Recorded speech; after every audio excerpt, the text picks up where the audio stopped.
kita menuju Mahkamah Konstitusi Republik Indonesia. Kita mau daftarin gugatan soal pajak. Ayo, jangan kempa gitu. Ya. Kami tim advokasi untuk demokrasi sektor keadilan pajak yang terdiri dari 35 kuasa hukum, 7 pemohon, 6 pemohon perorangan, 1 lembaga mengajukan permohonan uji materi Undang-Undang Nomor 7 Tahun 2021 tentang harmonisasi peraturan perpajakan. Nggak apa-apa, mungkin kuasa 1, dokumentasi 1, pemohon kita boleh nggak masuk semua? Ya, saya sebagai warga negara Republik Indonesia yang mempunyai hak konstitusi untuk menggugat JR ke Mahkamah Konstitusi. Saya rakyat kecil yang memiliki usaha UMKM sangat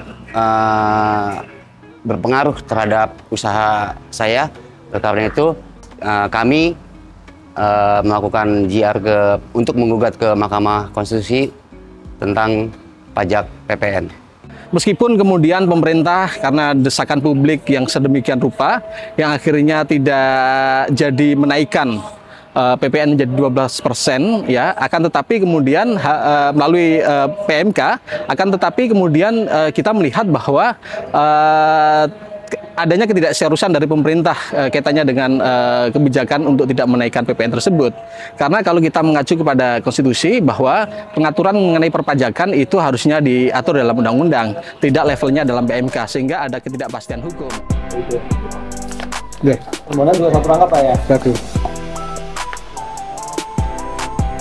Walaupun secara kebijakan ini sudah berlalu di awal 2025, tapi sebenarnya problem mendasarnya tidak berubah.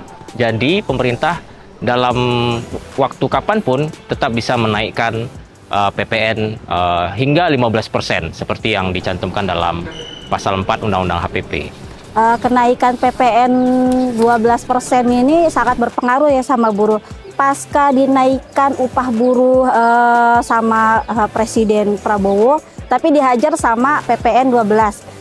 Terakhir isunya ini hanya untuk barang-barang yang mahal-mahal kayak gitu. Terus kalau untuk pajak motor hanya untuk yang 250 cc, tapi aktualnya hari ini semuanya kena. Bahkan motor yang biasa buruh pakai yang 110 cc itu juga kena pajak. Saya berharap bahwasanya undang-undang ini segera kita ajukan gugatan dan harapannya berhasil dan dimenangkan supaya ada pengganti undang-undang yang baru, dan harapannya dari undang-undang pengganti yang baru lebih pro terhadap masyarakat dan kepada mahasiswa serta kepada elemen masyarakat yang lain. Saya Warsiti, saya sebagai seorang perempuan atau ibu rumah tangga, juga plus saya tuh sebagai driver ojek online. Saya di sini melayangkan surat gugatan yang didampingi oleh kuasa hukum. Kenapa saya menggugat? Karena dengan adanya peraturan undang-undang PPN yang sekarang ada ini sangat menyusahkan kita ya.